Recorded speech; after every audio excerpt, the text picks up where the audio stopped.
comme le roi Ramsès II. Le pharaon, c'était le roi de double demeure, comme on l'a appelé. L'empereur qui avait beaucoup de demeures, qui avait beaucoup de pouvoir, qui avait l'autonomie en lui, la force en lui. Je ne parlerai pas de ça.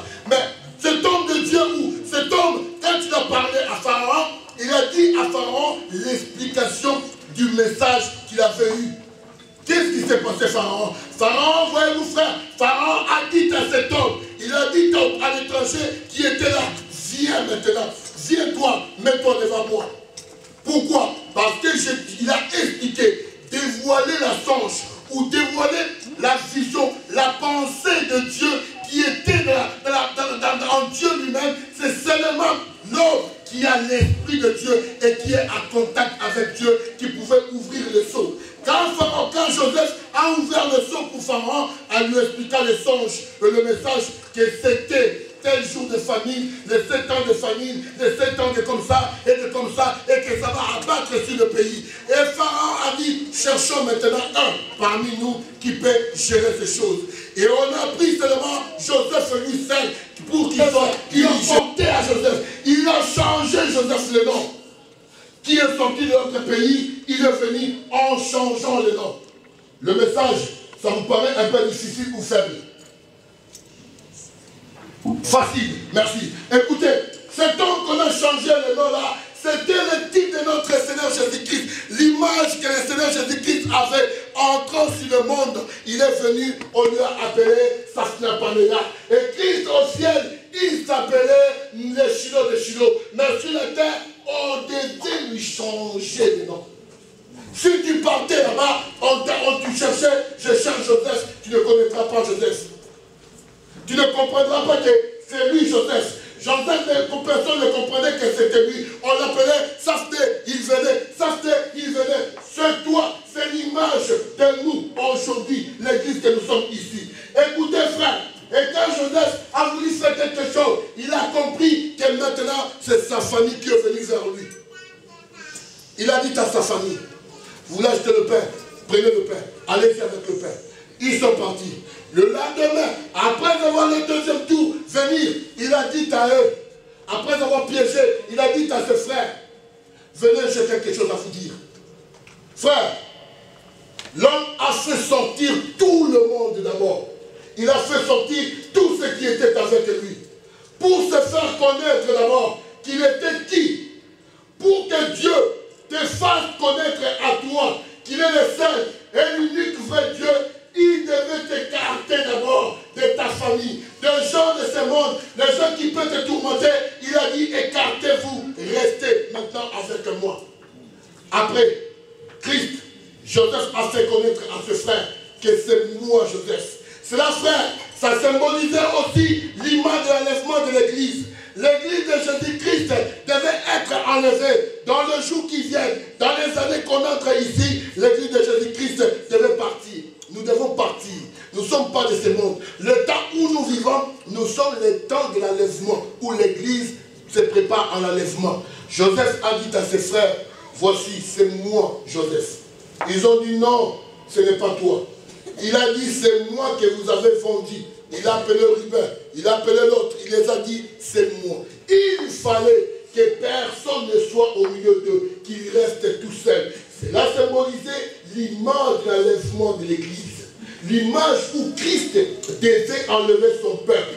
Le message de ces derniers temps, c'est le message de l'enlèvement que le peuple de Dieu doit entendre dans leurs yeux, dans leurs oreilles et voir dans leurs yeux. Que Jésus-Christ Nazareth revient maintenant pour chercher seulement son Église. Et le monde va continuer, mais l'Église aujourd'hui, même si l'Église part, il y aura une vie qui va continuer. Le genre de ce monde, le président de la République, le gens qui dirigent ce monde, ils savent qu'aujourd'hui, si l'Église est partie, ils savent de cela, l'enlèvement. Même tous les gens des occultes, ils savent l'enlèvement.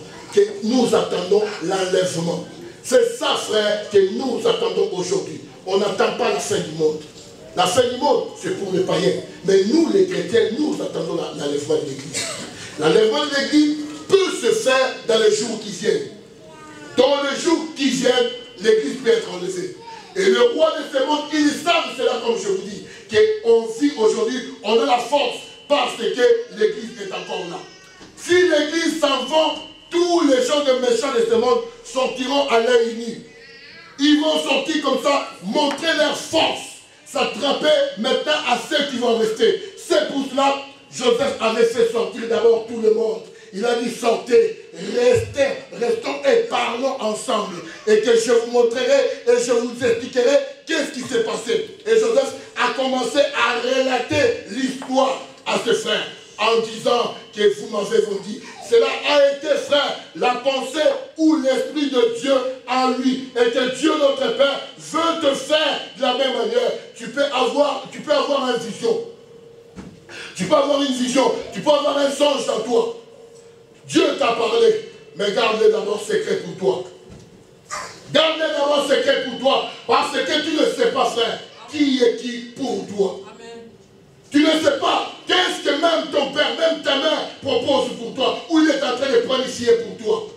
Frère, l'homme regarde seulement ce qui frappe de Dieu. Mais dans nos cœurs, tu ne peux pas lire les pensées qui est dans le cœur de l'homme. Joseph appellerait devant lui. Quelqu'un peut te dire bonjour, mais au-dedans de lui, il est méchant. Mais nous, le peuple de Dieu, nous ne sommes pas de ces cas-là. Nous sommes des gens qui cherchent la paix, la sanctification avec tout le monde. Parce que l'église de Dieu doit être enlevée. Un jour, ce rassemblement cessera. Ce rassemblement cessera. Et nous n'allons pas aller chercher les gens pour les amener à l'église. Il n'y aura plus de prédication parce que le temps est venu. Dans tous les messages du temps de la fin, frère. Dans tous les messages du temps de la fin, c'est l'enlèvement de l'église que le peuple de Dieu est en train de préparer maintenant. Que ce soit qui, moi et toi et moi, et tous ceux qui sont aux alentours de nous, attendent seulement l'enlèvement de l'église. Jésus-Christ revient pour prendre son église. Enlever l'église hors de ce monde, pour que ce monde est sous l'emprise du diable. L'église en a marre. Nous avons souffert, et nous sommes en train de souffrir, afin que Christ accomplisse sa parole dans la fin. La fin de toute chose sera quand, frère? Ça sera lorsque notre Dieu, lorsque notre Père se tiendra dans le lieu. La Bible dit, tout œil le verra, même ceux qui l'ont percé, il verra le Seigneur. Et que toi aussi, il faut que tu montes à sa rencontre, parce que ton travail que Dieu est en train de faire ici aujourd'hui, que ça ne passe pas pour rien. Quitter ta maison, venir à l'église, c'est une chose que beaucoup de personnes ne peuvent pas le faire. C'est quelque chose que beaucoup de gens ne peuvent pas libérer même un temps comme ça pour venir seulement écouter la voix. Or, la Bible dit, le brebis de Dieu écouteront la voix du Père et suivront leur papa. Parce que quand il viendra, il vous écoutera aussi sa voix au ciel. Il descendra dans le ciel et il sonnera la trompette. Nous tous nous serons enlevés pour aller à sa rencontre. Tu abandonneras tout. Tout abandonnera et que tu rencontreras ton Seigneur. Même ton mari, tes enfants, vous tous, nous comparaîtrons tous, frères. Nous allons tous monter voir notre Père et rester avec lui. C'est pour cela, frère. C'est pour cela, frère. Peuple de Dieu, réconciliez-vous avec ton Dieu. Réconcilie-toi avec ton Seigneur et sois avec ton Dieu. Reste avec ton Dieu en communion, frère. Que ce soit la maladie, que ce soit les problèmes, quel que soit ce que tu peux avoir, sois en contact avec ton Dieu.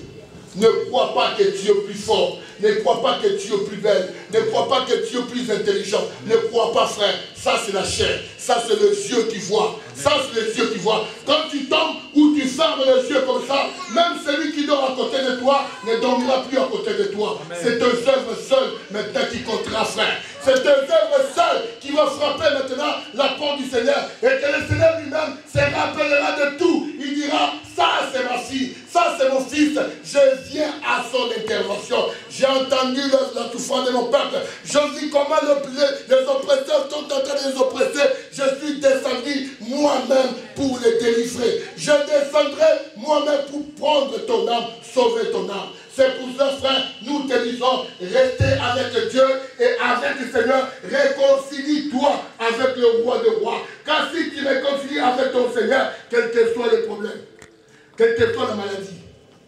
Je me rappelle, frère, une sœur qu'on était en train de prier avec. La sœur, elle était une sœur qui chantait très bien à l'église. Elle chantait avec nous. Elle chantait, je savais que la chanson qu'elle aimait beaucoup. Et bien aimé a entonné ces cantiques là ici. Là-haut, là-bas, là-haut, il n'y a personne. Elle chantait ça, la sœur. Elle était avec nous. Beaucoup de gens aussi la connaissent ici parmi nous. Vous savez, frère, la sœur là, il y a quelque chose qui l'a frappée. Elle a été frappée de la paralysie. Quand elle a été frappée de cette paralysie-là, elle est tombée. Je suis allé voir la sœur à l'hôpital. J'ai dit, Seigneur, qu'est-ce qu'il y a? Seigneur, pourquoi seulement elle? Pourquoi elle? Il y a tant de païens qui font des choses. Il y a tant de gens de mauvaise vie qui font des choses bizarres. Mais cette femme qui chantait pour toi, qui te louait jour et nuit, mais regarde vraiment ce qui est arrivé à elle. Frère, c'était dur pour nous. Qu'on était ensemble, c'était dur. Nous avons vu comme si notre Père nous a abandonnés. Nous a abandonnés. Je me rappelle même mon frère Patrick, il a pleuré. Il est parti dans un coin, il pleurait, il parlait seulement pour parler. Moi, je voyais comment il pleurait. Frère, sache que ton tour peut aussi arriver. Tu ne dépends à rien. Ton tour peut arriver, frère aimé. Pour toi, ça peut être même la mort. Ça peut être même la maladie. Ça peut être même n'importe quoi qui peut te toucher, frère. Or, ce n'est pas le mal que la sœur avait fait. C'est moi, j'ai dit, c'était pour la gloire du Seigneur. Que le Seigneur soit glorifié pour cela. Car la Bible dit, en toutes circonstances, glorifier c'est le moment de notre Dieu. C'est pour cela, frère, que nous puissions nous réconcilier avec notre roi. Que nous puissions être ensemble avec notre Dieu. Car si nous sommes avec Dieu, nous serons plus que vainqueurs en toutes choses. Le monde peut nous haïr. Le monde peut nous abandonner. Le monde, même ton père, il peut t'abandonner. Quand tu commences à puer, tu commences à dégager une mauvaise odeur, personne ne viendra à côté de toi. Ils te diront non, non, non, non, on en a marre. Même si c'est lui qui peut t'enlever les caca tous les jours, il va se fatiguer, il dira non, ton mari dira non, j'en ai marre. Meurs aussi. Meurs, va-t'en en paix, va dormir. Mais il y a seulement une personne qui ne peut pas le faire. Il y a seulement une personne qui ne peut pas le faire. C'est la personne dont je vous parle cet après-midi. Réconcilie-toi avec ton Dieu. Il y a un malheur qui peut te frapper, frère. Le message de cet après-midi, je le parle au travers du message que le Seigneur nous a donné de la mort. Le Seigneur nous a parlé de la mort. Tant de fois, on voit des cercueils. On voit les enfants courir avec un monsieur. Plusieurs fois, nous prions pour cela, frère. Si tu sais toi-même, il y a quelque chose, peut-être ton père, peut-être ta mère t'avait envoyé par courrier ou par colis, par quelqu'un, une ficelle ou quelque chose qui peut produire la mort ou qui peut produire quelque chose en toi. Vois-moi en particulier, montre-le-moi, dites-le-moi. Toi les sacrés, réconcilie-toi l'arsenal des dieux, toi qui as pris ma place, ton nom est si beau. Ton nom est si beau, toi les sacrés, l'arsenal de Dieu, toi qui as pris ma place, ton nom est si beau. Merci. Nzamba Pambola Pino.